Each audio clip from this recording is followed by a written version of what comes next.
Je vais rester un petit peu debout comme ça réchauffe. Et donc, vous dire que l'idée, c'est de vous expliquer, un peu fort, monsieur.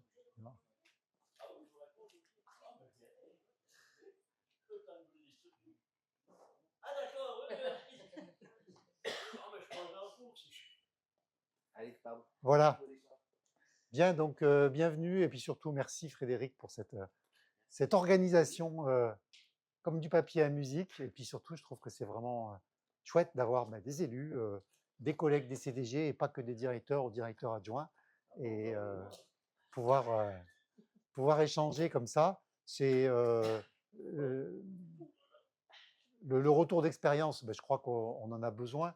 Et même si pour nous, l'expérience est récente et fraîche, c'est la première fois, a priori, d'après les renseignements que j'ai pris, qu'un centre de gestion décide de réaliser la méthode du bilan de gaz à effet de serre dans sa globalité. Et donc, déjà vous dire que je ne vais pas vous expliquer pourquoi il faut contribuer à diminuer les gaz à effet de serre, parce que ce n'est pas du tout mon sujet aujourd'hui, et du reste, mes connaissances techniques, scientifiques ne permettraient surtout pas de vous convaincre. Je crois qu'on a tous la possibilité de se renseigner là-dessus. Par contre, effectivement, pourquoi on fait ce bilan, qu'est-ce qu'on en attend, et puis comment la méthode, comment on s'y prend. Voilà. Donc, c'est très pragmatique, et les quelques slides sont là pour justement expliquer comment on s'y est pris, fixer les idées. Donc le CDG 38, juste dire que nous sommes 90, nous avons pour l'essentiel des locaux donc sur l'agglomération grenobloise. On gère 15 000 agents en CAP, et on a un budget de l'ordre de 8 millions d'euros. Voilà. Et donc la suite, c'est expliquer comment on s'y est pris. Alors ça se voit pas trop, mais je vais vous en donner lecture très rapidement. Le but n'étant pas de lire, bien entendu, mais de dire que si cette année, à cheval entre 2023 et 2024, ça a duré à peu près 6 mois, on a suivi cette méthode, ça fait suite aussi, c'est ce qui est illustré par ces petites bulles, à différentes actions qui ont été mises en place, comme dans tous les centres de gestion, parce qu'après la guerre en Ukraine, on s'est demandé à un moment par rapport au coût de l'énergie notamment, mais pas que, comment on allait pouvoir faire face à ce qui était en train d'advenir. Et donc évidemment, on s'est intéressé beaucoup plus qu'avant à des questions toutes bêtes comme les réglages du chauffage.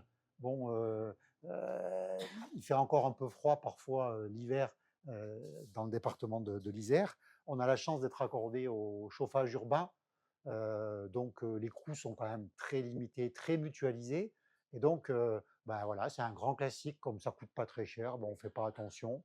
Et j'imagine que dans vos organisations, c'est la même chose. La question du chauffage, ce à quoi nous sommes attentifs chez nous, on n'a pas, quand on se trouve dans les bureaux du centre de gestion, tout à fait la même attention. Moi, ça m'est arrivé, pour l'anecdote, de rentrer dans un local infirmier où il y avait une fenêtre ouverte parce qu'il fallait aérer, et puis il y avait un chauffage électrique qu'on avait rajouté parce que la visite infirmier, donc on se déshabille, et que ça gênait personne que la fenêtre soit ouverte et le chauffage électrique pulse. Voilà. Je pense que chez soi, ça arrive quand c'est des enfants à qui n'ont pas encore tout compris. Or, parmi des adultes, c'est un peu plus rare. Voilà, tout ça pour dire qu'on avait fait différentes choses, et on va revenir tout à l'heure sur un des éléments qui est les convocations des candidats au concours, parce que vous allez voir que l'attente qu'on avait n'était pas tout à fait ajustée à la réalité. Il y a quand même beaucoup d'émissions de gaz à effet de serre qui sont liées au déplacement et notamment aux candidats au concours. Bon, comme il y a un autre sujet qui est est-ce qu'on maintient les concours, alors on supprime les concours, la planète ira mieux. CDG aussi peut-être, j'en sais rien. Voilà. Donc la mission, on s'est fait accompagner par une boîte dont c'est le métier. Donc réunion au début, réunion à la fin, du classique, mais surtout la valeur ajoutée, c'est un outil qui s'appelle Tuvalu, T2OVALU. La première saisie de données, puisqu'en fait, très classiquement, la méthode, ça consiste quoi pour eux à comprendre qu'est-ce qu'on fait, et puis ensuite d'aller récupérer des données. Et donc les données, elles sont partout dans les services, sauf qu'on n'a jamais l'habitude de regarder comme ça. Donc, on a été compter des kilomètres, des plateaux repas, Et eux ont fait le paramétrage de l'outil. Eux, c'est le cabinet expert, les consultants. Ils ont fait le paramétrage de l'outil. Et en fait, l'outil, puisque la collecte, on l'a faite sur l'année 2023, on va refaire la même chose en 2024, 2025, 2026, puisque l'objectif, évidemment, de connaître, de mesurer ces émissions, c'est d'avoir des ordres de grandeur et de pouvoir se dire, ben, les efforts, nous devons les porter plutôt sur tel registre par rapport à tel autre, parce que les, les résultats le démontrent. Le coût de la mission sur 3 années, c'est-à-dire c'est 15 900 € divisé par 3, chaque fois un petit bout chaque année. Hop, c'est pas celui-là, c'est pas celui-là. Pourquoi il bouge pas? Ah, merci. Voilà. Alors, les méthodes, on commence à rentrer dans des choses un peu plus précises. Ce qu'on appelle le scope 1. Quelqu'un connaît un petit peu le vocabulaire ou pas du tout? Bon. Donc, le scope 1, c'est ce qu'on maîtrise directement par rapport à nos activités. Après, il y a toute la consommation liée à l'électricité. Donc, c'est vrai qu'on peut couper l'électricité et on consommera moins. C'est quand même pas tout à fait le but. Et enfin, ça s'appelle le scope 2. Et enfin, le scope 3, c'est les émissions indirectes. Mais ça correspond notamment à tout ce que l'on achète, évidemment. Alors, on a beaucoup parlé de renouvellement de matériel informatique, puisque c'est tout cela en production au moment où ça a été généré, une table, un rapport, ça a aussi bien sûr généré des émissions de gaz à effet de serre. Donc ça, c'est le vocabulaire classique. Et puis, alors, on voit très très mal, pardon. Là, l'idée, c'est grâce au découpage qui a été fait, d'identifier donc les différentes sources d'émissions. Donc, elles ont été catégorisées, classées, avant de les reprendre dans un immense tableur. Euh, Sachant que, comme vous le savez tous, quand on collecte de la donnée pour la réutiliser après, l'idée c'est que il faut se souvenir de quelle méthode on a retenue à un moment donné. Une information importante, c'est que à des moments, il faut simplifier parce qu'on peut rentrer dans des niveaux de détail très très importants. Et donc, on prend des ratios, des ordres de grandeur, et après, le but, c'est de les affiner au fur et à mesure. Voilà. Donc ça, c'est la vision globale. Et puis alors, je vais tout de suite au résultat, parce que le but, je ne l'ai pas précisé, mais ce n'est pas de vous expliquer ce qu'on a fait, même si ça peut vous aider à mieux comprendre la méthode et puis éventuellement le mettre en place dans vos centres. J'ai cette image de la randonnée, en fait. Hein. Voilà, on a fait un parcours, on a cheminé, il y a eu des écueils à des moments, il y a eu de l'énergie, il y a eu de l'envie, et l'idée, c'est que les autres centres de gestion qui pourraient faire la même chose à l'avenir, on puisse s'enrichir chacun de notre compréhension sur la méthode et sur le fond, et puis surtout sur les actions qu'on en tire. Parce que là, vous avez le résultat, 699 tonnes, d'accord? C'est sur l'année 2023, et après, avec de la répartition. Donc, c'est une photographie, et donc aujourd'hui, avec quand même un niveau de précision, les consultants qui sont intervenus nous ont un petit peu poussé dans nos retranchements pour essayer de bien vérifier qu'on n'avions rien oublié du tout. Et donc, aujourd'hui, on a cette photographie sur 23. Vous l'avez compris, on va avoir la photographie sur 24, je pense, voilà, février ou mars ou plus tard. Et puis, on va pouvoir aller dans, au-delà de la photographie, les décisions que nous allons en tirer collectivement. Puisque sur ce sujet, et puis plus globalement, tout ce qu'on constate sur le dérèglement climatique aujourd'hui et le lien. Alors, encore une fois, je l'ai dit tout à l'heure, hein, c'est volontairement que je ne l'évoque pas. Vous avez peut-être, pour certains d'entre vous, participé à une fresque du climat. Vous connaissez le principe? La fresque du climat.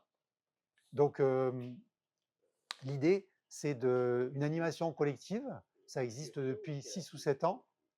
Depuis 6 ou 7 ans, c'est un système d'animation qui fait que dans les associations, dans les collectifs, quels qu'ils soient, ça se fait de plus en plus d'ailleurs dans les collèges, au lycée et maintenant systématiquement à l'université. L'idée, c'est de travailler sur des arbres de conséquences et de causes par rapport à tout ce qui est en lien avec le dérèglement climatique. Alors, je vais tout de suite jusqu'au bout parce que je n'ai pas la capacité de tout redécrypter. C'est assez technique, mais enfin, il y a des niveaux plus simples qui permettent que ça soit abordable. En fait, c'est l'activité humaine qui génère tous ces dérèglements. Voilà. Et donc, en comprenant les différentes étapes et les interactions et les boucles de rétroaction, on arrive à identifier. Donc ça, c'est le consensus du GIEC. Je ne suis surtout pas là pour faire de la politique ou pour porter un message quel qu'il soit. Mais en tout cas, l'activité humaine qui s'est intensifiée depuis la révolution industrielle est à l'origine des dérèglements climatiques. Donc, moi, j'ai lu une BD qui s'appelle Le Monde sans fin de Jean Covici. Ça, je pense que plusieurs d'entre vous connaissent. C'est un vrai succès. C'est une BD qui est très pédagogique et en même temps très précise sur l'ensemble de ces mécanismes. C'est là où vous apprendrez, par exemple, si ça vous intéresse, qu'aujourd'hui, en France, par rapport à, on va dire, ce qui se passait il y a 3 siècles, les outils dont nous disposons, qu'on parle de véhicules, de matériel, voilà, on est sur du bûcheronnage dans le coin, donc on voit bien comment ça a pu être mécanisé. Les outils que nous utilisons au quotidien en moyenne représentent l'équivalent de 600 individus. C'est comme si chacun d'entre nous, nous avions 600 individus autour de nous pour démultiplier notre capacité physique à se déplacer, à produire, etc. Voilà. Et les ordres de grandeur, on voit les pays en voie de développement et puis d'autres pays comme dans le nord de l'Europe où on est à plus de 1000. Voilà. Donc ce sont des ordres de grandeur. C'est très contestable si on regarde les chiffres après la virgule, mais tout comme, je reviens à un autre sujet du CDG 38, ce chiffre de 699, c'est peut-être 650, c'est peut-être 750, mais c'est un ordre de grandeur. Cet ordre de grandeur nous permet surtout, et vous commencez à le voir ici, à identifier comment cela se distribue sur les différentes thématiques. Alors, le cabinet qui nous a accompagnés était très surpris en fait des résultats, puisque en réalité, ils ont l'habitude de faire ça pour des entreprises. Alors, je crois que pour le secteur privé, si j'ai bien compris, il y a une obligation de réaliser un bilan de gaz à effet de serre, je ne sais pas, peut-être que quelqu'un a l'information ici, à partir de 100 salariés. Et je sais que des collègues de CDG s'étaient interrogés en disant moi j'ai passé le seuil ou j'ai passé le cœur. Est-ce qu'on prend, enfin toujours classiquement, les agents en mission temporaire, l'intérim, etc. Donc pourquoi je vous dis ça? Parce qu'en fait, l'activité de ces boîtes qui accompagnent sur la réalisation du bilan gaz à effet de serre est en train de croître de façon conséquente. Et ceux qu'on a eus ne connaissaient pas du tout. Donc, ils ont compris que ce qu'on produisait, c'était quand même assez immatériel. C'est du conseil via un site internet, via des appels, via des mails. Donc, on n'a pas compté les mails, je vous rassure, on n'en est pas là. Mais en tout cas, au résultat, on a effectivement une grande majorité, quasiment la moitié de nos 700 tonnes pour arrondir, qui sont liées au déplacement. Et donc, c'est là où nous avons voulu. Alors, je prends les autres postes quand même pour ne pas les passer sous silence, ça serait coupable de ma part. Énergie, 10%. Voilà. Donc, je le disais, notre siège, comme on est sur du chauffage urbain, et qu'en 2023, on avait déjà, suite à la guerre en Ukraine, pris des mesures comme un exemple très clair, donc amélioration des réglages de chaudière.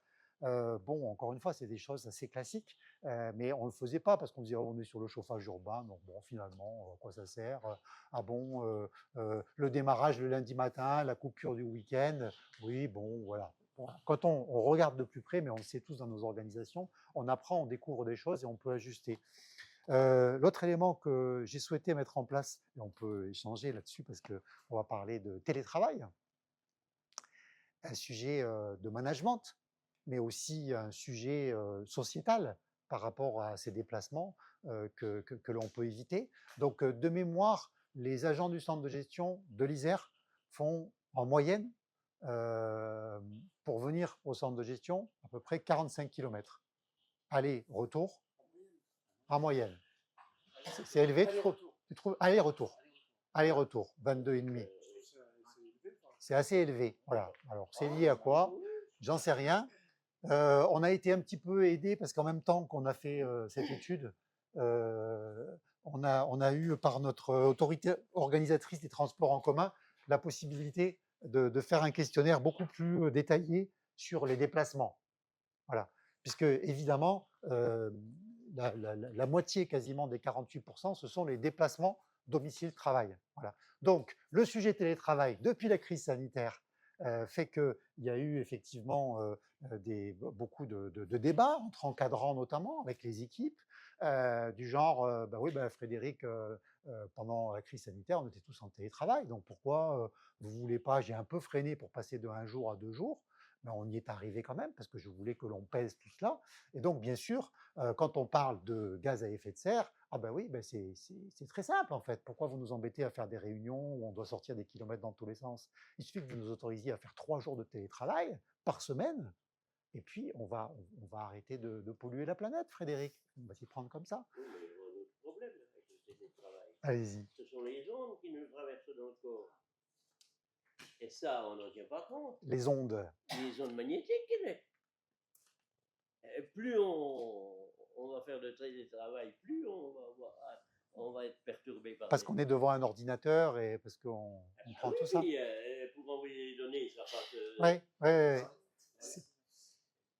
Vas-y, oui. Au niveau informatique, je ne sais pas si vous avez des actions un peu concrètes sur, parce que ça représente 24% dans les utilisations, une partie des 24%. Là, au niveau des serveurs, au niveau Bien des sûr. ordinateurs, parce que la pollution d'un élément électronique, c'est à sa fabrication, quoi, dans Exactement. 80%, quoi, voilà. L'équivalent. Vous avez, je sais pas, de la seconde main ordinateur. Non, pas du tout. Des systèmes de serveurs qui se mettent en... Alors, non, les serveurs ne se mettent pas en veille. En revanche, c'est vrai que c'est un sujet qu'on a très vite abordé avec le cabinet en disant comment on s'y prend. Donc, en fait, tu as tout à fait raison. L'idée, c'est on garde le matériel beaucoup plus souvent, beaucoup plus longtemps. Voilà. On avait des habitudes qui étaient des habitudes luxueuses de ce point de vue-là. Et donc, on les fait tenir davantage. Alors, voilà, ça pose des questions. Je reviens sur le télétravail, parce que le sujet du télétravail, il dépasse évidemment un centre de gestion. Donc, moi, je me suis un petit peu renseigné sur le sujet.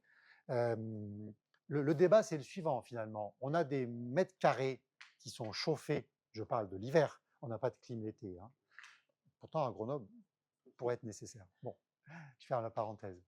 Donc, on a des mètres carrés qui sont chauffés au centre de gestion, et on a aussi quand même des mètres carrés qui sont chauffés au domicile des agents. Donc, finalement, la balance, comment on l'a fait? Quand on commence à affiner tout ça, ça va dépendre. On est, je sais pas, on voit dans les centres de gestion 40, 60, 80, 90. Enfin, on est encore à taille humaine, donc on peut aller un peu plus loin dans l'analyse. On n'est pas dans une métropole où il y a 4000 agents. Donc, qu'est-ce qu'on fait? On dit, mais quand je dis on, je n'ai pas fait un questionnaire à tous les collègues, mais la bonne question, c'est est-ce que votre logement, quand vous êtes chez vous, il est chauffé ou pas? Ça dépend. Le conjoint, la famille, la copro, etc. Donc, est-ce que c'est mieux? Concrètement, qu'est-ce que j'ai fait, moi, depuis ça va faire 2 ans maintenant? Incitation forte au télétravail les vendredis d'hiver. Des vacances scolaires, parce que quand j'ai commencé à dire ça, incitation forte au télétravail, non, le télétravail, c'est volontaire, Frédéric, enfin, qu'est-ce qui se passe tout d'un coup? C'est un disciple de Ceausescu, notre DGS, là, ça va pas. Enfin, on a ces débats, mais ça se fait de façon très courtoise, hein, évidemment. Mais quand on commence à vouloir changer les habitudes, mon propos, c'est quoi? C'est que les enjeux, c'est il faut changer nos habitudes. Certains vont plus loin, disent il faut changer nos désirs en fait, désir de consommer, désir de voyager au bout du monde, désir d'accumuler dans des richesses, du mobilier, des choses qui viennent du bout du monde. Et donc en fait ça va être un petit peu compliqué, hein, voilà, je ne vais pas rentrer plus loin, mais donc hein? Pourquoi vendredi? Alors pourquoi le vendredi? Parce que justement quand on a voulu optimiser nos réglages, on s'est rendu compte qu'on pouvait faire un peu mieux. Et donc, en hiver, on a un abaissement de température les samedis et dimanches.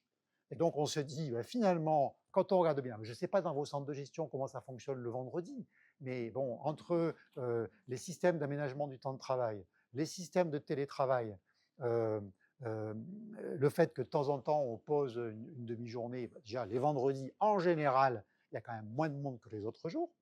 Donc, dans la mesure où on va faire un abaissement de température, au lieu de le faire le vendredi soir, on va le faire le jeudi soir et on va gagner une journée. Et ça, c'est quand même modeste au démarrage. On le fait sur 4 vendredis d'hiver. Et donc la question, ça a été, ah oui, mais moi, j'ai des collègues dans un service qui disent, ah mais nous, on est plusieurs à pas vouloir faire de télétravail. Je dis, bah, il n'y a pas de problème. Il se trouve que c'est une chance, dans la façon dont a été construit le bâtiment, il y a un bloc où on peut isoler le chauffage. Et donc, évidemment, il y a quelqu'un de la direction tous les vendredis dans les locaux du centre de gestion. Donc, j'ai dit aux collègues qui sont en bas, ben, il n'y a pas de problème, vous montez, on a 2 salles de réunion, il n'y aura personne dans les salles de réunion, vous montez avec votre portable, vous vous installez là, ça va générer autre chose. Ils ne sont jamais montés, hein. Mais ils sont venus quand même tous les vendredis pour expliquer, pour démontrer à Frédéric que non, non, non, on ne nous oblige pas à faire du télétravail. Donc, il y a des fonctionnements qui sont réinterrogés à l'occasion de ces questions que l'on se pose tous, je pense, donc dans nos vies personnelles et familiales, et qu'on doit se poser dans le milieu professionnel. Donc, on avait commencé à faire ces petits ajustements, et on a calculé, on a fait des relevés. Sur le chauffage, amélioration des réglages, plus les vendredis d'incitation au télétravail d'hiver, même si on n'a pas intégré les degrés jours, parce que ça devenait un petit peu compliqué, on est quand même à 20% d'économie de chauffage. Voilà.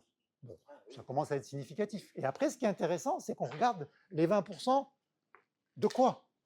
Voilà. Et c'est là où on a l'utilité de parler en unités qui sont les tonnes, puisque on va traduire tous ces éléments chiffrés en tonnes. Vous connaissez les objectifs des accords de Paris, la diminution des émissions de gaz à effet de serre? Vous 5%, 5% par an. Alors ça c'est une question importante. Pardon, oui. On peut là aussi faire un pas de côté et regarder en tant que citoyen. Donc les émissions de gaz à effet de serre par citoyen en France aujourd'hui, la moyenne c'est 10 tonnes. D'accord? 10 tonnes par an. L'objectif c'est de descendre à 2 tonnes. 2050. En France. En France. Parce qu'il y a d'autres pays qui. Il y a d'autres pays qui sont partis et qui vont rester, il y a d'autres qui sont beaucoup plus hauts et qui vont descendre. Et qui n'ont pas l'intention de baisser. Et qui n'ont pas l'intention de baisser. Et ça pose la question des frontières et de tous les liens qu'il peut y avoir.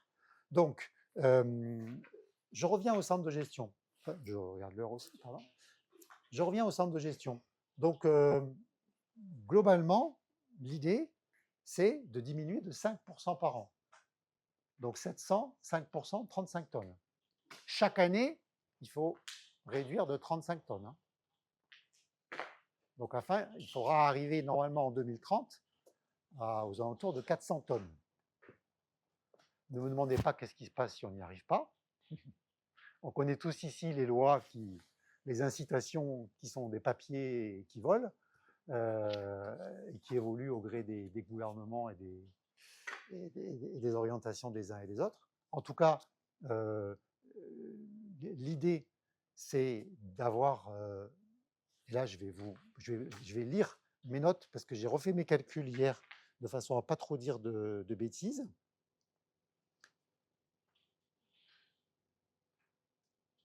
Alors, je reprendrai ici, mais là je vais vous donner des éléments que je n'ai pas eu le temps d'intégrer dans le diaporama et qui sont justement des unités, savoir si on appuie sur tel levier, qu'est-ce que ça peut donner de façon estimative.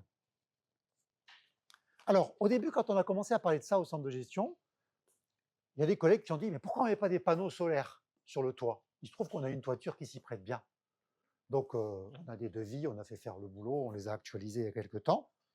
Donc, panneaux solaires sur le toit, on est a priori à 150 000 €. Voilà. Donc, on va diminuer la consommation d'électricité et on va même, vous connaissez le système, mettre dans le réseau de la production électrique qui émanera donc du solaire, du renouvelable, et non pas d'autres moyens, et notamment des centrales nucléaires. Donc, 150 000 €, mais ce n'est pas le sujet là. Ça nous amène quoi? 5 tonnes. Ordre de grandeur. 5 tonnes d'économiser. D'économiser, mais sans intégrer la fabrication, le scope 3. Et puis le traitement. Et le recyclage en fin de vie. Oui. Voilà. Donc là, c'est vrai qu'on est sur une notion de flux de consommation annuelle. On est à 700, ben on doit faire moins 35, donc il faut qu'on compose un petit panier. avec des actions qui, à la fin, devraient faire 35 chaque année. 35 chaque année. Donc, premier exemple. Après, un sujet sensible qui vous fera, je pense, réagir. Les plateaux repas. On en a quand même une centaine par mois. Et donc, quand on regarde le poids, l'emballage, tout ce qui est jeté à chaque fois, c'est pratique, hein, les plateaux repas. On ouvre, on mange, on jette, on cherche pas, on ne sait pas si on jette l'emballage. On s'est même rendu compte à l'occasion qu'en fait, on n'avait même plus de poubelle verte depuis 2 ans et que nous, on essayait de faire gaffe en recyclage, mais en fait, derrière, ça ne suivait pas. Bref, c'est toujours intéressant quand on recreuse, mais ça, on le sait tous. Les plateaux repas. Aujourd'hui, on a une majorité de repas qui sont dits carnés. Un peu de viande, un peu de jambon, etc. Grosso modo, c'est 80-20. Végé et normal. Parce que quand on est végé, on n'est pas normal. Moi, j'adore la viande, hein, mais voilà.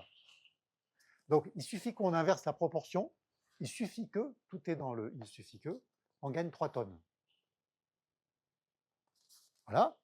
Autre exemple. Le chauffage. Si on fait un pas de plus, on devrait gagner 5 tonnes à peu près. Donc, on va continuer à mieux maîtriser les réglages parce qu'on a encore une marge d'amélioration. Et après, on arrive au sujet, donc domicile-travail. Il y a une chose que j'ai oublié de dire sur le domicile-travail, pardon si je m'éparpille. Donc, il y a la question de savoir si c'est chauffé ou pas chauffé. Voilà. Chauffé au CDG, puisque donc je l'ai indiqué hein, par rapport à ta question, on arrête de chauffer le jeudi soir. On essaye de coller ça aussi à des jours fériés quand ça tombe sur la période 11 novembre, Noël, jour de l'an, parce que là aussi, l'éveil et le lendemain, il faut dire ce qu'il y a quand même pas grand monde dans les locaux. Donc, chauffer tout pour 10 personnes qui viennent, enfin, on ne le ferait pas chez nous, donc pourquoi on le ferait au centre de gestion? Et puis l'autre élément, c'est la question des transports, des trajets. Alors là, pareil, quand on gratte un peu, c'est toujours beaucoup plus compliqué que la vision qu'on peut en avoir. Je disais 42 km aller-retour. Bon, donc un agent qui fait un jour de télétravail en plus, on gagne 42 km. Tout va bien. Mais la réalité, c'est que ce n'est pas du tout comme ça. Parce que quand je vais travailler en voiture, le plus souvent, je fais autre chose. Je vais m'arrêter au retour, faire des courses. Je vais récupérer le petit qui sort du conservatoire ou qui va aller au judo. Et donc, en fait, et ça, c'est pas moi qui vous le dis, c'est quand ce sujet-là a été examiné en détail pour essayer de comprendre les habitudes, les fonctionnements des familles en France aujourd'hui, on se rend compte de quoi? On se rend compte que, en fait, la réalité, c'est que le trajet, il va être un petit peu diminué, mais pas les 42 km. Donc, on peut faire des multiplications comme ça, on peut s'amuser, on peut faire des hypothèses, on peut tester. Et la réalité, c'est qu'avec ce qu'on a mis en place là, on va pouvoir mesurer. Alors, toute chose égale par ailleurs, évidemment. Donc, toute chose égale par ailleurs, c'est une super formule qui veut dire on n'en sait rien. En fait, ce sont des conjectures, comme on dit poliment. Autre sujet, les concours. Alors là, on a un vrai sujet. Donc, sur les concours, je crois que j'en ai un ici. Non, je ne l'ai pas gardé. Peu importe, je vais le faire avec mon document qui est là. Sur les concours, on a une équipe qui bichonne les candidats. On a entre 11 et 13 opérations par an. On a à peu près 3000 candidats. Vous savez comment ça se passe. Des fois, c'est l'année N, l'écrit, après, il y a l'oral, etc. Donc, bon, là, on fait une comptabilisation année par année. Donc, on essaie de suivre ça au mieux. Je disais, mes collègues du service concours bichonnent les candidats. Pourquoi? Parce que Grenoble, on circule très mal. C'est une ville très polluée. Tout le monde le sait. Et c'est très stressant pour un concours, pour un candidat, pardon, de se dire je dois aller à Grenoble, il faut que j'y sois à 9h. Celui qui ne connaît pas, il se fait planter à chaque fois, hein, parce qu'entre la barrière de péage et arriver au CDG, on a l'impression sur le papier que ça dure 30 minutes, mais ça peut durer 2 heures en fait si on arrive à la mauvaise heure. Donc, imaginez l'état d'un candidat. Donc mes collègues adorables prennent des contacts en amont, essayent de regarder pour convoquer, je parle des oraux évidemment, plus tard dans l'après-midi, ceux qui viennent de loin, ceux qui sont du coin et connaissent Grenoble, donc en fait, on peut les convoquer le matin, ils vont s'organiser, etc., etc. Et puis, pour ceux qui viennent d'un petit peu loin, parce que sur des opérations comme Exapro au concours rédacteur principal deuxième classe, je prends cet exemple, on a attaché principal l'année prochaine, il y a des candidats qui peuvent venir de loin. Donc en fait, nous, on les regroupe. Et donc l'anecdote, c'est la suivante. Il y a quelques mois, Donc, on était sur des oraux. Et donc, je vais voir les candidates. Là, elles avaient terminé, parce que quand ils ne sont pas encore passés, ils sont bien stressés. Ils étaient dedans, fumaient la clope, il faisait beau, etc. Bonjour, vous venez d'où, etc. Ah ben oui, ben on vient tous de Carpentras. Ah ben très bien. Vous êtes venus ensemble? Ah ben non, parce qu'on ne savait pas. Déclic dans ma tête. En fait, nous, on s'organise pour faciliter la vie des candidats. Et on a tendance à penser que venant, je crois que c'était, alors non, c'était pas, ça devait être Avignon, parce que c'était le conseil départemental, que venant d'un conseil départemental, toutes les trois, elles savaient qu'elles allaient aller à Grenoble le X du mois d'avril et qu'elles avaient intérêt à faire le trajet ensemble. Pas du tout, en fait. Elles l'ont appris en arrivant qu'elles étaient conviées le même jour. Donc, j'ai été voir mes collègues du service concours. Comment on peut faire évoluer les choses? Ah ben oui, mais Frédéric, on n'a pas le droit de donner les noms des candidats.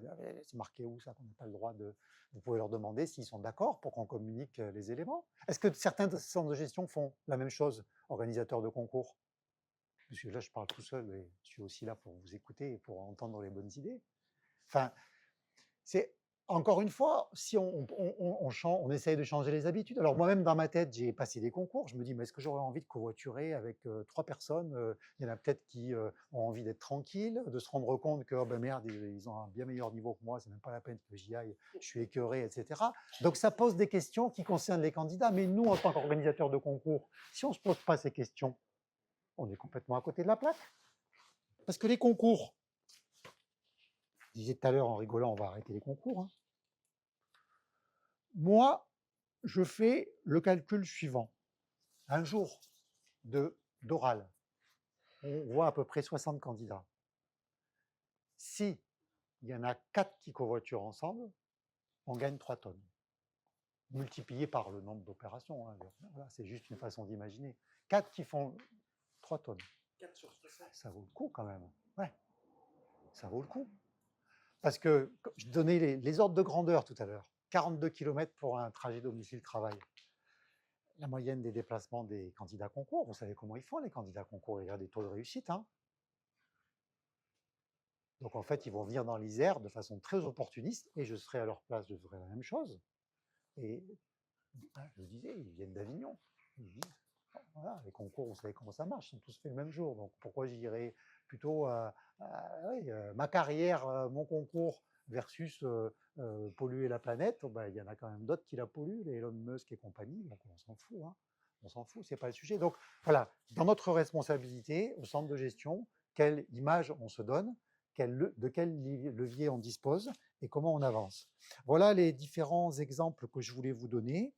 Et après, le reste, alors on a évidemment fait une grande réunion, alors animée par des personnes dont c'est le métier d'animer des temps où on se pose les questions. Alors là, pour le coup, autant par rapport à son métier au centre de gestion qu'en tant que particulier. La question, par exemple, des déplacements en avion. Donc, les méthodes d'animation que vous connaissez aussi, quand, je sais pas, on a 40 personnes dans une salle et on pose la question de savoir est-ce qu'il faut interdire l'avion. C'est des débats qu'on entend des fois sur les ondes. Et on a systématiquement des collègues qui s'expriment plus facilement et d'autres qui sont très réservés. Et donc, le système qui consiste à voter en se déplaçant dans la salle, vous connaissez, vous avez déjà vu ça au CNFPT. Mais ça, c'est génial parce que ça permet à celui qui n'ose pas prendre la parole, pour tout un tas de raisons, de se positionner, c'est le cas de le dire. Donc, ceux qui sont plutôt d'accord pour dire il faudrait interdire l'avion, ou bien le contingenter, dire on a droit à 5 longs courriers, voilà, ou bien on n'y touche pas, ça revient. Donc vous vous mettez de ce côté-là de la salle, les autres vous vous mettez de ce côté-là. Voilà. Et puis après, l'animateur dont c'est le métier et qui a ce talent, va faire interagir les groupes en disant qui est-ce qui souhaite s'exprimer ici. Tu peux nous dire pourquoi toi tu dis que 5 vols par an, c'est quelque chose à prendre en compte. Et puis voilà, une modération en quelque sorte, comme dans un forum, un chat, mais consistant à dire, voilà, exprimez-vous. Et ça, c'est énorme. Et c'est aussi l'intérêt de la fresque du climat, parce que ça fait bouger les lignes. Dans les autres animations de ce type-là qu'on a pu faire, ou qu'on a inscrites là pour les prochains mois, puisque l'idée c'est d'appuyer sur des leviers pour s'engager sur des mesures, je vais vous donner quelques exemples tout à l'heure qui seront discutés, c'est aussi de faire en sorte que chacun s'exprime et donne son ressenti sur le sujet. Moi, j'ai 60 ans, j'ai une collègue qui a 30 ans, qui aurait dû être là, mais elle est en congé, qui s'appelle Marion. Je peux vous dire que je suis content d'avoir Marion avec moi quand on évoque ces questions en assemblée générale du personnel, parce que si ça vient du directeur, forcément, c'est donneur de leçons. Mais enfin, on n'est pas là pour parler de la planète, on est là pour parler des concours, du statut, du télétravail. Oui, ça, le directeur, je veux bien qu'il parle du télétravail et puis qu'il aille dans le sens que je souhaite. Que ça soit non, j'en veux pas du tout, ou bien oui, j'en veux plus. Mais par contre, qu'il ne parle pas de ces histoires de gaz à effet de serre, c'est pas le sujet. Alors que quand c'est Marion qui a 30 ans, ben, le poids n'a rien à voir du tout, en fait. Et donc, c'est l'image des cercles concentriques, et je vais terminer là-dessus, et puis après, j'espère qu'on va échanger un peu. C'est de dire que c'est un projet qui fonctionne avec un noyau dur. Donc, il y a 3 ans, j'ai demandé à ceux qui étaient intéressés de venir boire le café une fois tous les 3 mois pour parler sobriété. Donc, ça s'appelle noyau dur sobriété. Donc, on est une petite dizaine, on est là. Et il n'y a pas de diaporama, il n'y a pas de dossier, il n'y a pas de fiche. On vient, on boit un café, on discute. De la pluie, du beau temps, ça tombe bien, c'est un peu le sujet quand même, la météo et le climat. Et puis après, entre 2 réunions, ben, je ne leur dis pas, voilà ce que vous allez faire. Je leur dis rien du tout. Moi, je leur dis rien parce que je ne suis pas surplombant là-dedans. Je bois un café avec les autres. Marion, elle intervient. On parle de ce qu'on a vu, de ce qu'on a envie de faire, des questions qu'on se pose. Et puis on se revoit. Voilà. Donc là, ça, c'est le noyau dur. Le jaune, ben, c'est tous ceux qui ont participé autant avec le cabinet expert. Parce que là, je l'ai mis sur la base du volontariat. La prochaine, ça sera obligatoire pour tout le monde. Obligatoire pour tout le monde, c'est le dernier cercle. Voilà, donc l'idée, c'est que ça diffuse. Il y a des personnes qui font beaucoup de choses de leur côté, c'est ce que je voulais dire, et qui n'en parlent pas. Et moi, je ne suis pas donneur de leçons, je ne suis pas du tout exemplaire. Donc, c'est leur choix de ne pas en parler, il n'y a pas de sujet. Il y en a qui vont se dire, je vais faire le contraire parce que c'est l'institution qui le demande, donc je fais ce que je veux. Et puis, il y a tous les autres qui voient ce sujet parmi d'autres et dont je respecte complètement le point de vue. Voilà. Et puis après, les pop-corns, c'est quoi? Ben, les pop-corns, c'est ceux qui font des choses dans leur coin, au CDG, je parle de ça bien sûr, et qui n'ont pas attendu qu'un chef le demande, le propose, et qui continuent à le faire. Et je trouve ça très bien, et je pense qu'on s'en sortira justement grâce à ces initiatives en pop-corn. Voilà, et puis je termine sur la liste des actions. Alors, je les ai pas, on en a 106. Elles sont là, j'espère. On les a vues tout à l'heure? Pardon, j'ai fait n'importe quoi dans les sens, là. Voilà, pardon, merci. Merci beaucoup. Donc, je lis. Quand on a fait la réunion de présentation, il y avait une 50aine de collègues. C'était donc en mai. Et donc, avec ces animations et avec des tiers animateurs, parce qu'encore une fois, ce n'est pas mon métier d'animer, ce n'est pas mon métier de parler du réchauffement climatique. Je le fais avec mon envie et ce que je ressens. Mais après, donc, sur des temps d'échange, les post-it, enfin le truc classique qu'on connaît tous, il y a des idées qui sortent. Donc, mettre une rubrique sobriété dans la grille d'entretien professionnel, est-ce que ça vaut le coup? Est-ce que c'est de la com? Est-ce que ça sert à quelque chose? Je n'en sais rien, on verra. Commande de repas par défaut, plateau repas végétarien, je l'ai évoqué. Installation de récupérateur d'eau de pluie pour les sanitaires, ce n'est pas directement le dérèglement climatique, mais ça vaut le coup par rapport à ce qu'on sait. Compostage des déchets alimentaires, bah, oui, non, mais non, c'est compliqué en fait. C'est ce qu'on fait chez nous dans les grandes villes, c'est quand même compliqué. Encourager le déplacement à vélo en organisant et finançant des ateliers de réparation vélo. On a la chance, on est sur un campus. Et là, les étudiants, ils arrivent en ce moment. Il y en a certains qui n'ont pas beaucoup de sous. Et donc, il y a un petit atelier qui récupère des vieux vélos et qui apprend à ajuster les freins, faire des réglages, etc. Ben, on passe un accord avec l'atelier et les collègues du CDG qui ont envie de faire du vélo peuvent aller dans cet atelier pour comprendre comment je fais mes réglages et puis peuvent faire réparer leur vélo. C'est très plat, hein, Grenoble. Enfin, c'est très... On le voit bien. Donc, le CDJ n'a pas besoin de faire ça, mais s'il le fait, ça ne mange pas de pain. Et si ça peut débloquer des velléités pour pédaler, c'est très bien. Etc., etc. Il y en a 106, hein, donc évidemment, je ne les liste pas. Voilà, donc la suite, ça se passe comment? Déjà, moi, je soigne un petit peu le noyau dur. On va faire, la semaine prochaine, on va faire une petite sortie en montagne pour être à l'extérieur, parce qu'il se dégage autre chose en général quand on est debout et quand on marche. Et donc ça, c'est une attention particulière pour la grosse douzaine de collègues qui suit ça depuis bientôt 3 ans. Et puis surtout, le 12 novembre, on refait venir les animateurs, les mêmes qui nous ont fait la fresque du climat, les mêmes qui savent faire les ateliers Novi bas carbone. Donc Novi bas carbone, c'est passé de 10 tonnes aujourd'hui à 2 tonnes dans quelques années, enfin 2050.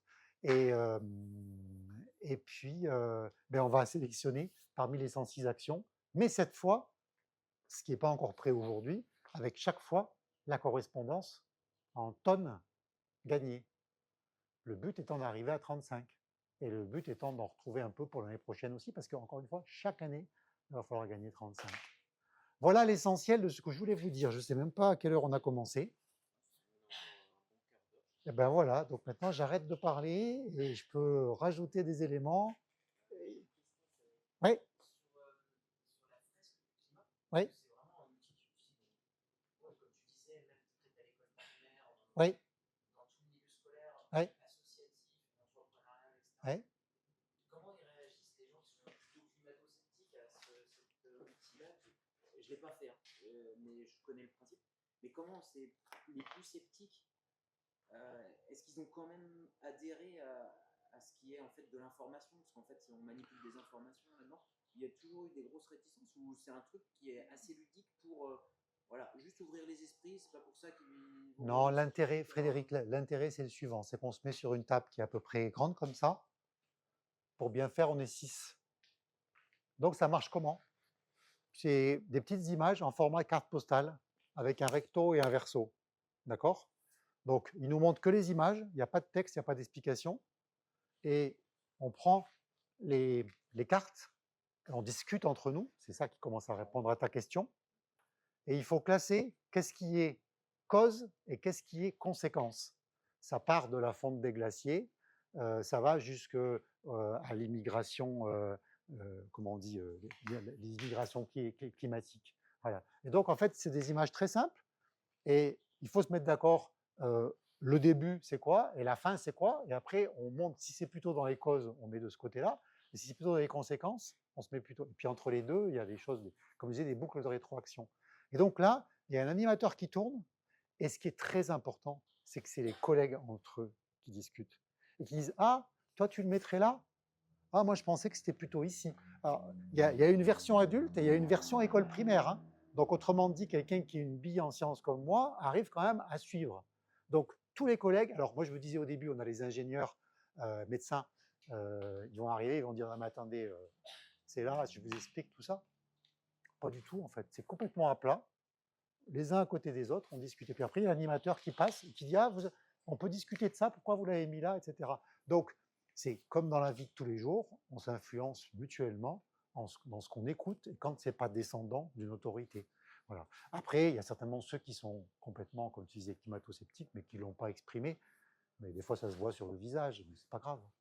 Et c'est une demi-journée? Oui, ça se fait. Ouais, il faut quand même compter 3 heures. Alors voilà, 3 heures. Hein? Hein? Ouais.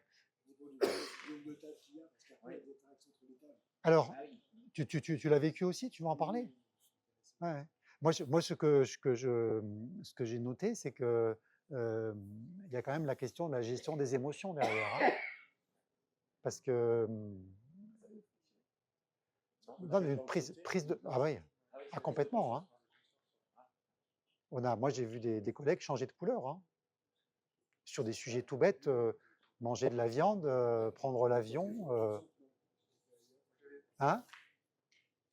Au centre de gestion, mais au centre de gestion, je ne l'ai pas encore fait, par contre, je l'ai fait ailleurs. L'intérêt, c'est qu'il y a une prise de conscience. je pense que la lecture du Monde sans fin, ça devrait être obligatoire. Je suis d'accord Ça avec doit toi. être à la musette de tout le monde. Je suis d'accord avec Chacun toi. est conscient, tu as dit 600 tout à l'heure et j'ai inventé 300. On a tous 300 esclaves, vous avez 200. On a tous 200 esclaves en permanence. La moyenne des individus utilise l'énergie produite par 200 esclaves. Tu as raison, Alain emploie le mot que je n'ai pas voulu employer tout à l'heure, c'est esclave.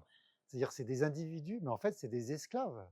C'est-à-dire c'est la force, la puissance de 600 personnes qui nous permet de faire tout ce qu'on vit aujourd'hui en France. Pardon.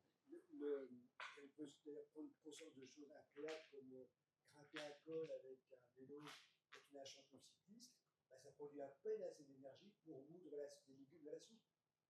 C'est inouï.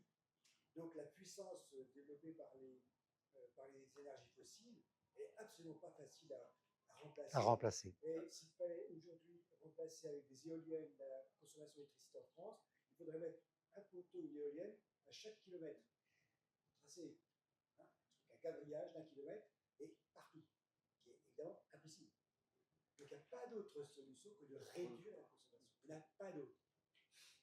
Et c'est une prise de conscience. Alors, c'est une prise de conscience pour soi aussi, pas seulement pour d'autres. Et là, je suis assez content parce que je m'aperçois que j'ai un vélo au travail.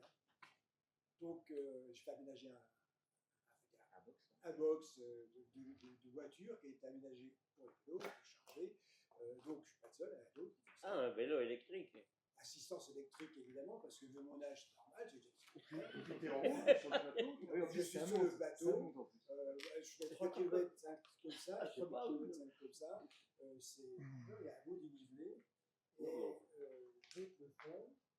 Le télétravail, il y a un confort. La première chose, je dis, on gagne. Oui et non. On gagne du temps. Ça dépend des congés qu'on a. On gagne du temps.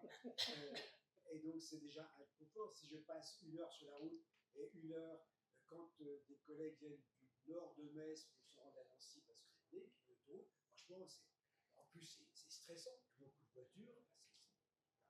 Donc, je pense que c'est un gain. Évidemment, il y a le problème du chauffage de l'appartement parce que là où on travaille, c'est plus physique. Et il faut corriger après ensemble au centre de gestion, c'est-à-dire, on va quasiment arriver, je n'en suis pas là encore, mais ça chemine, arriver à faire en sorte qu'il n'y ait pas de poste de travail dédié. On arrive et on remplit. Bureau nomade. Et on chauffe que ce qui est rempli. C'est pas vraiment possible, sauf qu'il Comme on fait chez soi. Tout à fait. Que les jurys des concours. Je donne la parole. Le Blablacar, ah oui, pardon. Non, mais je t'en prie, termine Alain. Je t'en prie. Merci. Évidemment, ce serait vraiment intéressant. Je suis sûr que ça peut intéresser les candidats.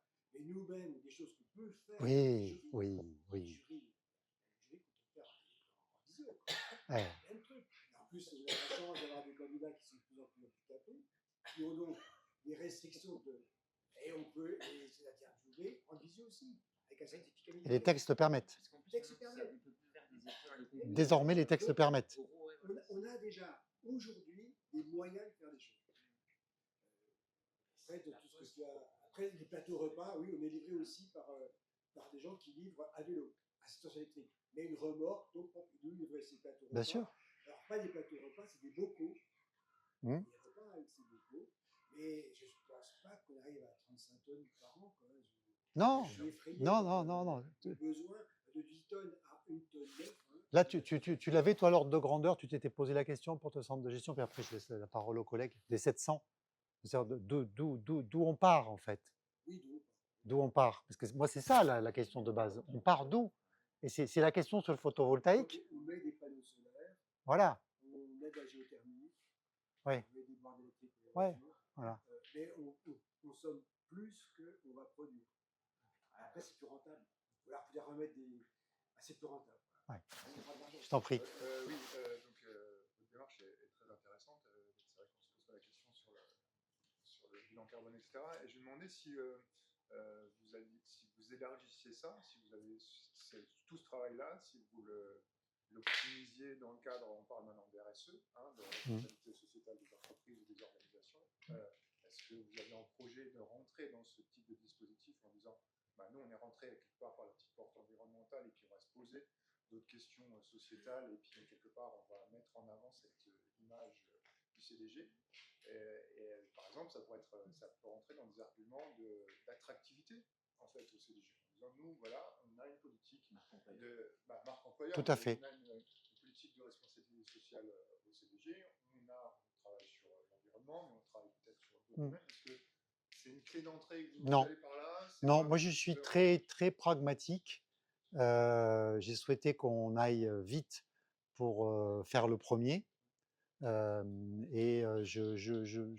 ne ferme aucune éventualité, opportunité, mais pour l'instant, ce n'est pas dans nos projets. En revanche, sur la marque employeur, c'est vrai que là, désormais, dans nos annonces, on recrute un technicien qui s'occupe, pas un préventeur, hein, qui s'occupe de nos installations. Et donc là, je l'ai fait rajouter sur le chapeau. Et maintenant, on met sur toutes les offres d'emploi, parce que je me suis rendu compte, je parlais de Marion tout à l'heure qui aurait dû être avec moi aujourd'hui, que pour les jeunes, c'est quelque chose de très important. Et qu'ils ne le disent pas forcément, parce que Marion, en fait, elle est rentrée, c'est ma collègue qui s'occupe du marché public. Donc elle est arrivée, je lui dis, bon, il faut qu'on sorte une consultation pour le cabinet. Donc elle a bossé tout ça. Et puis c'est en commençant à travailler sur le sujet, je me suis dit, mais en fait, elle a une conviction et elle fait des choses à titre personnel que j'imaginais pas, et elle en parle jamais. Et c'est pour ça que je dis que c'est chouette en fait d'avoir des collègues qui sont et d'essayer de capter des énergies qui viennent de ce domaine-là. Alors, est-ce qu'il y a d'autres questions, remarques? Oui, vas-y. Sur la répartition du bilan carbone, ce qui est frappant, moi j'aime, en tout cas c'est l'idée que je m'en faisais, effectivement, la moitié des déplacements. Et la grosse partie domicile-travail. Après, je trouve que le constat est là, mais en fait, les moyens d'action sont hyper limités. Parce que un agent, on ne va pas lui demander de déménager pour réduire son bilan carbone domicile-travail. Ou bien, on va s'apercevoir qu'un déménagement, bilan carbone d'un déménagement, c'est peut-être encore plus élevé que les domiciles-travail. Alors ça, c'est la première chose. Et la deuxième chose, est-ce que c'est pas frustrant, moi, par exemple, je suis assez convaincu par ces démarches-là, et ça remet en cause, parce que moi, je suis assez loin de mon lieu de travail, et des fois, ça remet même en cause ses propres convictions en se disant, mais en fait, qu'est-ce que je vais m'emmerder à aller bosser à 50 bornes, à me faire semblant tous les jours? Est-ce que je ne ferais pas mieux de trouver un travail plus proche je trouve que ça, en fait, on questionne beaucoup. Et est-ce que c'est très introspectif. Il y a des agents qui sont rentrés un peu dans cette introspection-là. Alors, moi, j'en ai pas connaissance, mais en tout cas, ce que tu viens de dire là, il y a des collègues qui ont commencé à l'évoquer en disant, bah, ouais, mais en fait, est-ce que j'aurais pas intérêt à m'en rapprocher ou bien à imaginer ce que tu dis, pour moi, c'est important et ça rebondit. Je voulais le redire tout à l'heure quand Alain a évoqué sur la fresque du climat, la durée. En fait, ça peut vraiment brasser des individus. C'est-à-dire que bon, on fait une animation fresque du climat, bon, je ne sais pas ce que c'est, on y va, j'arrive, j'écoute, je discute, et puis à un moment, waouh! Enfin, quand on nous dit l'activité humaine, la croissance sans fin dans un monde fini, ça provoque tous les déséquilibres qu'on connaît, les records qu'on a battus, et pas qu'olympiques cette année, sur la chaleur, et qui s'amplifient d'une année en année, les migrations climatiques, les guerres. Dit, bon, il y a quand même un modèle qu'il va falloir ajuster. Et donc, sur la question toute bête, moi, j'ai une collègue qui a dit, non, mais je sais pas si j'ai envie d'avoir des enfants dans ce qu'il nous a expliqué là. Moi, je n'entends pas. Parce que je dis à l'heure actuelle, on ne se renouvelle plus, hein, on est à 1,8 par couple. Je leur dis, mais faites des enfants, je leur dis. Oui, bah, pour l'avenir qu'ils vont avoir, qu'ils me disent. Exactement. C'est ça. Et donc ça, dans un petit groupe où on est une dizaine, où on se connaît, et tout d'un coup, on voit quelqu'un qui change de couleur. C'est pour ça que les animateurs, là, ils ont tous formé, c'est un grand mot, mais ils sont préparés à essayer de faire en sorte de gérer une émotion qui va être difficile. Donc c'est pour ça que je dis, quand on est à distance, froid, ça peut se faire dans le temps imparti, mais après, il faut arriver à gérer tout ça. Voilà, donc effectivement, la question, c'est à un moment, qu'est-ce qu'on fait? Et moi, alors je suis caricatural, je l'évoquais tout à l'heure par rapport au photovoltaïque, mais j'étais un petit peu agacé au départ quand on a commencé à poser ces questions. Encore une fois, c'était lié à la guerre en Ukraine. Je vous rappelle, on l'évoquait, je ne sais plus avec qui, pardon, au repas hier, il y a 2 ans, on se demandait si on allait pouvoir avoir de l'électricité pour tenir, et on avait déjà des petits plans en se disant qu'est-ce qu'on fait si on n'a pas d'électricité. Bon. Donc, on est dans cette logique-là. Donc, comment on on essaye d'éviter l'écueil. Je vais terminer là-dessus.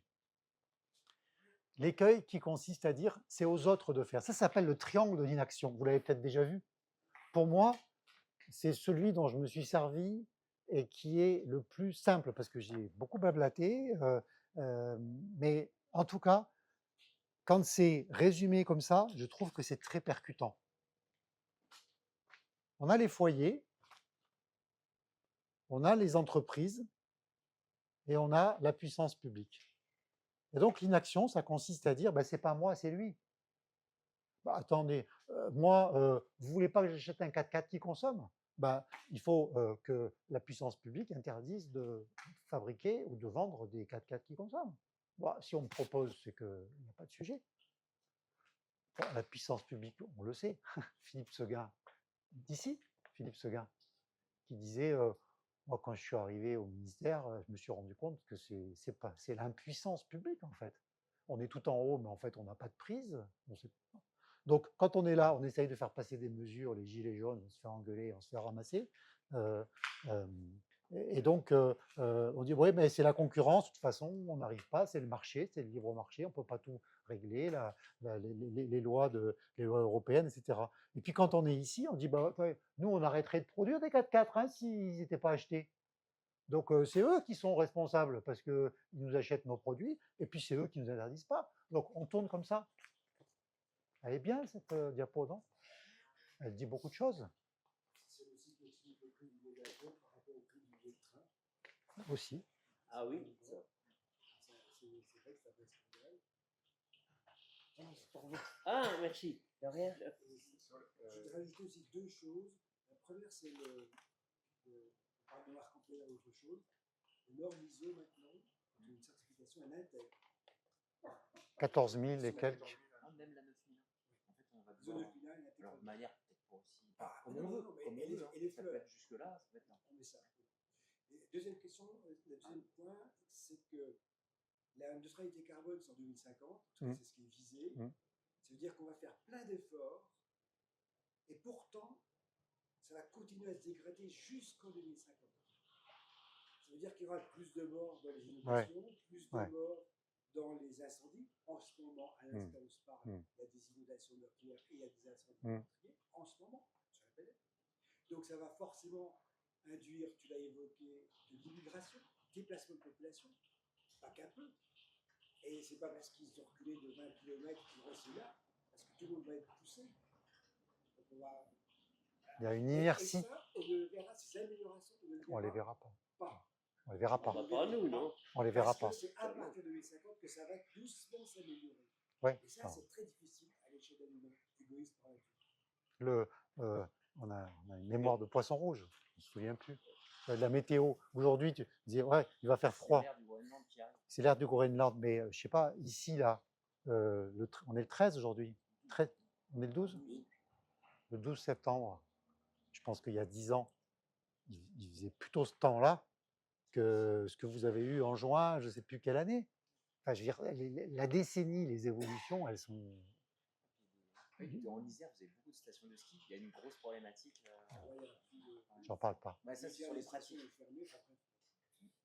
Moi, j'avais encore une remarque, c'était sur le système aussi dans lequel on évolue. Je prends un exemple, tu parlais tout à l'heure des immobilisations.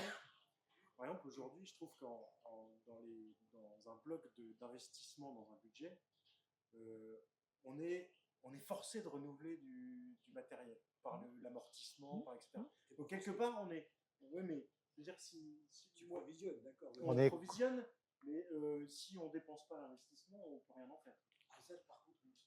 Donc, une fois qu'on l'a mis en investissement, on ne peut plus le à sortir. renouveler du matériel, à racheter des véhicules, etc. C'est aussi un système, on est aussi dans un système, croissance. sans le vouloir, qui fait que on est forcé de consommer. Enfin, tout est dans... Voilà, on est, le système conduit à... Mais comme le système, c'est nous, on peut très bien faire marche arrière. Moi, mes habits, j'adorais faire les soldes avant. Eh ben, la veste, là, j'ai regardé l'autre jour, je l'ai achetée il y a 17 ans. Mais je ne m'en sers pas suffisamment pour qu'elle soit usée. Et avant, j'adorais aller... Enfin, voilà, un exemple tout bête. Mais à un moment, sur le textile, enfin, vous avez tous lu, Ça pollue. la durée de vie, la durée de vie, le prix des 3 € une veste sur Shein, je ne sais pas quoi. Enfin, donc, le système, c'est nous. C'est le triangle de l'action climatique, en fait. Hein. Oui, mais on nous Le a système, incités c'est à nous. une époque, hein, Oui, à on a consommer. incité. Alors, pour faire revenir les gens en arrière, c'est pas facile. On est d'accord. C'est pour ça que la formule forte, c'est changer les désirs. Moi j'aime bien. C'est l'intérêt de certains hein, de nous faire consommer. Ben bien sûr, de tout le monde, de l'activité, on disait d'avoir de l'emploi, d'avoir de la recette, d'occuper le territoire. Mais moi, l'image que j'aime bien, c'est quand je consomme, quand j'achète, je vote en fait. Et ça, c'est cette prise de conscience. Oui, mais je suis obligé de consommer. Ben, les enfants, ils aiment du Nutella. Oui, mais quand j'achète du Nutella, je vote pour Nutella. Et Nutella, il arrêtera de faire de la merde s'il a moins d'acheteurs. Enfin, c'est pour ça que dire le système, c'est quelque chose qui est au-dessus, mais on fait quand même un peu partie du système. C'est juste très pratique par rapport à la phase du climat. L'animation a été réalisée par l'organisme. Pas du tout, non, pas du tout. C'était complètement. C'était en interne. C'était en interne, tu avais un Non, animateur. non, on a pris les animateurs. Non, le cabinet, il est arrivé plus tard. J'ai pas bien expliqué là. C'était des animateurs, mais c'est pas les prestataires. Ils sauraient faire aussi. De toute façon, c'est tous le même profil. C'est des consultants qui ont une trentaine d'années, qui sont dans des systèmes associatifs et voilà, ils te prennent, je sais pas, ils adaptent le prix. Non. La phase du climat, c'est une bonne clé d'entrée. Je me demandais comment on pouvait la mettre en œuvre. Ouais, Comme c'est ça, vraiment tu la- tapes c'est fresque vraiment la du climat, tu vas porte trouver d'entrée, tout un tas de personnes qui ont été. Enfin, tu peux l'évoquer aussi. On peut Oui, former. on peut être formé. Et on parlait comme ça à l'instant, je dis que ce serait une belle porte d'entrée. On a des ACMO, Comme prévention. on pourrait très bien avoir un référent climat ou un référent Ouais. énergie renouvelable, un truc comme Ben, ça c'est une idée, Alain, c'est une idée qui est sortie dans les 106 là. Il y a l'équipe des préventeurs qui a dit ben, pourquoi on ne prendrait pas quelqu'un qui ferait que les fresques du climat, comme ça on fait boule de neige, on déploie et on le propose aux collectivités. Maintenant, il y a quand même un écosystème associatif qui vit de ça et qui fait ça très bien et qui est partout. Donc est-ce que ça vaut le coup de dupliquer? Non, mais pas forcément pour dupliquer, faire de l'argent, mais sensibiliser, contribuer à la sensibilisation de tout le monde. Mais je suis frappé là, hein, parce que vous êtes une grosse douzaine. Donc finalement, toi tu l'as fait, c'est ça? Non, je l'ai jamais fait. Toi tu l'as fait, non? Tu l'as fait ta fresque? Parce que c'est à peu près, on est sur 1 à 5% selon les régions, les personnes qui l'ont suivi. Nous, Grenoble, enfin il n'y a pas que le maire écologiste, etc. Mais il y a quand même un terreau assez important. Donc nous, on est plutôt dans les 5%. Voilà. Et c'est vrai que quand j'en parle autour de moi, il y a quand même beaucoup de personnes qui connaissent ou qui l'ont fait ou qui vont le faire. Et plus dans l'administration publique, on a une grande université à côté du CDG. Donc là, c'est vraiment intégré dans les parcours des étudiants, mais les enseignants l'ont tous quasiment fait. Donc voilà, ça repose sur nous. Voilà, vraiment, c'est. Et le CNFPT le propose. Le CNFPT le propose. Non, ça c'est vraiment le premier pas. C'est vraiment un premier pas qui est facile à réaliser et qui ouvre des choses. Ouais. Est-ce qu'à un moment, alors on est peut-être dans la persuasion si on fait ça, mais est-ce qu'à un moment on parle que si on change ses désirs et son mode de vie, etc., on est plus heureux? Tu vois ce que je veux dire? Enfin, c'est pas que des contraintes, les gens, on va être tout triste, etc. Globalement, enfin, pour l'expérience que j'en ai, je vis mieux et je suis plus heureux en m'impliquant et en faisant ces choses-là, en voyageant pas 5 fois en avion par an, etc. Moi, c'est peut-être une conviction, et là, je suis peut-être déjà dans la persuasion et tout. Non, mais je pense qu'il y a un truc positif à avoir. Franchement, je pense sincèrement qu'il y a un truc positif à tirer de ce truc-là. Et en fait, c'est ça qui est génial. C'est la seule porte la seule porte de sortie possible pour moi, c'est qu'on convainc que. Oui, mais tu ne peux pas convaincre ça. Mais tu ne peux pas convaincre. C'est un cheminement. Je pense pas qu'il faille c'est long. Enfin, moi, le lien que je fais, c'est que quand on a fait un atelier Nos vies bas carbone, la première question qui est posée, c'est quelles sont les activités qui ne génèrent pas des gaz à effet de serre? Parce que même la marche à pied, il faut prendre une douche, paf, au chaud, tac. Ben voilà. Et avoir des chaussures, mais bon, après tu les rentabilises. Ouais, mais enfin voilà, lire un livre, mais le livre il a été produit. Ouais. Mais de se dire, est-ce que, enfin, c'est. Après voilà, il y a le lien avec la méditation, toutes les choses comme ça. Une question. Ouais. drôle, c'est le lien entre besoin et envie. Ah oui, bah oui. Ah bah oui. Il faut re-questionner son Tu besoin. regardes le striatum, les 5 éléments là. De quoi? Tu regardes ton... Le striatum, le cerveau primaire. Ah oui. Et tout c'est lié à ça, ouais. Donc on peut susciter des envies. En gros, pour caricaturer, est-ce que c'est plus facile de travailler avec une Ferrari ou avec un vieux vélo? Donc quand demain on aura compris que c'était beaucoup plus classe avec un vieux vélo et que c'est comme ça qu'on peut tourner les cœurs, on aura besoin de Ferrari ni de 4x4. C'est génial ton image. J'aime bien. On est entré dans la société de consommation à partir de 1945. On a façonné. Et il n'y a plus toute la publicité qui est comme ça. Est-ce que votre voisin a une voiture plus grosse que la vôtre? Ah, voilà. Donc si demain on change radicalement le discours, Si on conseille, on regarde l'utilité, c'est toujours fait que pour t'emmener d'un point à un autre. Donc, Oui, c'est la fonction. d'ailleurs, Ça vous embête pas que je fais une photo? Oui. Est-ce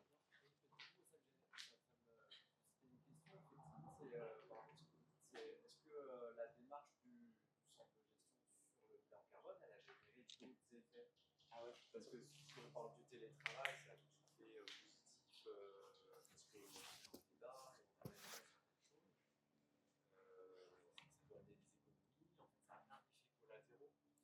Est-ce que ça, vous l'avez déjà mesuré aussi? Non, alors. Cette démarche-là, est-ce que ça joue sur la cohésion d'équipe? Est-ce que ça joue sur la productivité? Est-ce que ça joue sur un investissement de départ qui, en général, avec des économies plus frugales? Oui, je comprends. Donc la question des effets et puis surtout la question des effets mesurables, parce que enfin, vous avez compris, toute la démarche, elle est là. Non, je n'ai pas du tout ça, sauf que le cabinet nous a quand même dit que, en ayant compris nos missions, nos activités, ils ont vu qu'on pouvait être un vecteur pour démultiplier les choses. C'est pour ça que je suis là aujourd'hui quand Fred m'a téléphoné. Hein? Alors, le mot est fort. Le mot est fort. Je fais une incise quand même. Dans les centres de gestion, globalement, on a des, pardon pour les élus, hein, ils sont un peu à distance. On a des marges de manœuvre financières. On est plutôt sur du temps un peu long par rapport à la vie en collectivité. Moi, j'étais longtemps en DGS en collectivité. Donc, quelque part, on est sur une autre planète. Donc, c'est un peu, on entendait avec Michel Fournier tout à l'heure, on est un peu sur une autre planète. Donc, dire qu'on est exemplaire au CDG parce qu'on fait ça, moi, je ne me sens pas de le dire à mes collègues en collectivité. Par contre, je termine juste par contre, le fait de communiquer, moi, je suis au syndicat des DG, je rencontre les collègues et je ne peux pas m'empêcher d'évoquer ces questions-là. Il y en a qui ont très, très bien avancé, qui ont fait des choses incroyables sur le sujet, et il y en a qui ne voient même pas la question parce qu'ils n'ont pas dans leur exécutif des élus dans leurs équipes des personnes qui font ça. Donc, on a la chance. Ce que je voulais dire, c'est, on gère, j'ai dit 15 000 carrières. Je n'ai pas donné les rendez-vous médicaux, mais les kilomètres et rendez-vous médicaux. Donc, on a la chance de croiser beaucoup de monde. Donc, c'est vrai que si on diffuse un message, parce qu'on est quand même aussi reconnu comme partenaire, on a peut-être une capacité de conviction qui est un peu atypique dans le monde des collectivités. Tu peux redire quel est le déclic qui a conduit à cette démarche-là? Est-ce que c'est l'Ukraine. C'est l'Ukraine. Alors pour moi, c'est un mélange parce qu'il n'y a jamais de cause unique. C'est toi qui. Ouais, c'est moi. Pour moi, c'est Jean Covici, c'est l'Ukraine, parce que là, je me suis quand même dit très égoïstement par rapport à nos ressources. Voilà. Et puis il y a un autre élément perso. Je pense que c'est l'âge à un moment, et puis voilà la sensation que, un petit peu comme tu disais, quoi, ça réinterroge en profondeur en disant qu'est-ce que je peux faire moi à titre perso, et après dans ma position professionnelle aujourd'hui, qu'est-ce que je peux faire. Voilà. Et donc là, je me suis dit quand même, compte tenu du contexte de l'Isère, de Grenoble, et donc des marges de manœuvre dont je dispose parce que j'ai la confiance de mes élus pour aller plutôt dans cette direction, s'il y a quelque chose qui a du sens, c'est de faire ça, quoi. Quand je suis arrivé au CDG, on a fait un projet d'établissement. Il y a eu une super dynamique et on m'en parle encore alors que c'était en 2012. Et là, c'est une seconde façon de faire du collectif, mais pas pour faire du collectif en disant allez, on va faire de la cohésion, qu'est-ce qu'on pourrait trouver comme sujet? Ah ben tiens, gaz à effet de serre, la sobriété. Non, ça c'est venu, tu vois, progressivement comme ça. Et pour moi, ça s'est imposé comme étant La seule question valable, je vais être très présomptueux, mais quand je vois les ateliers, les concours, le statut des secrétaires généraux de mairie, je me dis, ouais, et alors, dans 30 ans, on est quand même plutôt mal barré, et je ne suis pas sûr que ça dure encore 30 ans. Hein. Donc, le statut, ouais, les concours, ouais, d'accord, mais bon, si on n'arrive plus à sortir de chez soi 3 mois par an, et si on est inondé, ça sera quand même relégué très vite. Je termine par un truc qui me passionne depuis quelques mois. C'est une peuplade qui s'appelle les Kogi, qui est en Colombie. Je ne rentre pas dans les détails, ça, tu connais? Tu as entendu parler? J'ai entendu ça depuis. Enfin, bref, l'intervenant qui s'appelle Éric Julien, qui a voyagé là-bas et qui a créé une asso, etc., je ne rentre pas dans les détails. Son propos de base, c'est les lois du vivant et les lois de l'homme. Voilà. On est très très fort pour faire des lois, code de la route, les statuts, etc., etc. Et on ne connaît plus les lois du vivant, de la faune, de la flore, de tout ce qui nous permet de vivre de ce qu'on est aujourd'hui. Et donc, si on fait un pas de côté là, comme ça, pour se réinterroger sur comment ça fonctionne, les Kogi, je termine juste là-dessus, mais tu as peut-être entendu, les Kogi, ils ont des chamans, et les chamans, ils sont formés pendant 8 ans dans le noir pour comprendre comment fonctionnent les écosystèmes et la planète. Nous, on nous envoie, je sais pas, tiens, on termine là-dessus, on nous envoie dans la forêt là-bas, le temps est un peu humide, qu'est-ce qui s'est allumé un feu par temps humide aujourd'hui? Et si on est là aujourd'hui, c'est parce qu'il y a des gens avant nous qui ont réussi à inventer ça. Hein. Donc on sait planifier, programmer, faire un PowerPoint, mais qu'est-ce qui s'est allumé un feu par temps humide aujourd'hui? Personne. Donc voilà, loi du vivant, loi de l'homme. Merci. Merci Frédéric.